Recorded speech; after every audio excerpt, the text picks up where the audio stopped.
امیر المومنین حضرت عمر رضی اللہ اپنے خلافت کے زمانے میں بسا اوقات رات کو چوکیداری کے طور پر شہر کی حفاظت بھی کرتے تھے۔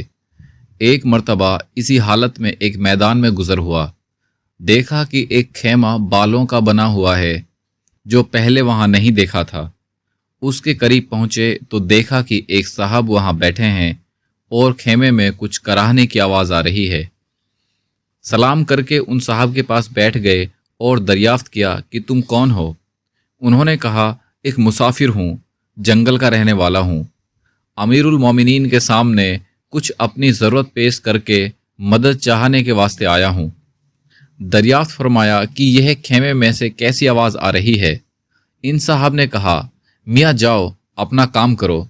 آپ نے اصرار فرمایا کہ نہیں، بتا دو، کچھ تکلیف کی آواز ہے۔ ان صاحب نے کہا عورت کی ولادت کا وقت قریب ہے، درد جیح ہو رہا ہے۔ آپ نے دریافت فرمایا کہ کوئی دوسری عورت بھی پاس ہے؟ انہوں نے کہا کوئی نہیں۔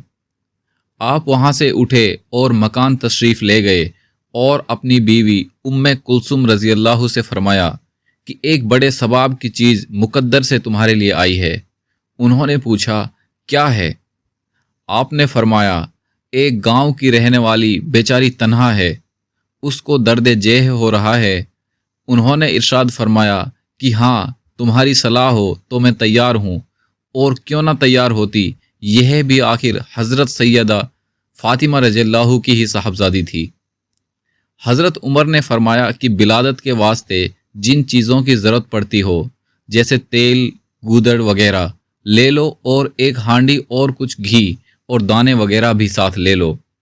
وہ لے کر چل دی ساتھ میں۔ حضرت عمر رضی اللہ خود پیچھے پیچھے ہو لیے۔ وہاں پہنچ کر حضرت ام کلثوم رضی اللہ تو خیمے چلی گئی اور آپ نے آگ جلا کر اس ہانڈی میں دانے ابالے اور گھی ڈالا۔ اتنے میں ولادت سے فراغت ہو گئی۔ اندر سے حضرت ام کلثوم رضی اللہ نے آواز دے کر عرض کیا امیر المومنین، اپنے دوست کو لڑکا پیدا ہونے کی بدھائی دیجیے۔ امیر المومنین کا لفظ جب ان صاحب کے کان میں پڑا تو وہ بڑے گھبرائے۔ آپ نے فرمایا گھبرانے کی بات نہیں، وہ ہانڈی خیمے کے پاس رکھ دی کہ اس عورت کو بھی کچھ کھلا دے۔ حضرت ام کلثوم رضی اللہ نے اس کو کھلایا، اس کے بعد ہانڈی باہر دے دی۔ حضرت عمر رضی اللہ نے اس بندے سے کہا کہ لو تم بھی کھاؤ، رات بھر تمہارے جاگنے میں گزر گئی۔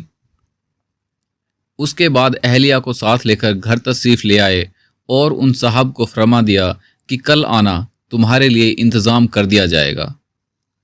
ہمارے زمانے کا کوئی بادشاہ یا رئیس نہیں، کوئی معمولی حیثیت کا مالدار بھی ایسا ہے جو غریب کی ضرورت میں مسافر کی مدد کے واسطے اس طرح بیوی کو رات میں جنگل میں لے جائے اور خود اپنے آپ چولہا دھونک کر پکائے۔ مالدار کو چھوڑیے، کوئی دیندار بھی ایسا کرتا ہے؟ سوچنا چاہیے کہ ہم جن کے نام لیوا ہیں اور ان جیسی برکات کی ہر بات میں امیدیں رکھتے ہیں، کوئی کام بھی ہم ان جیسا کر لیتے ہیں؟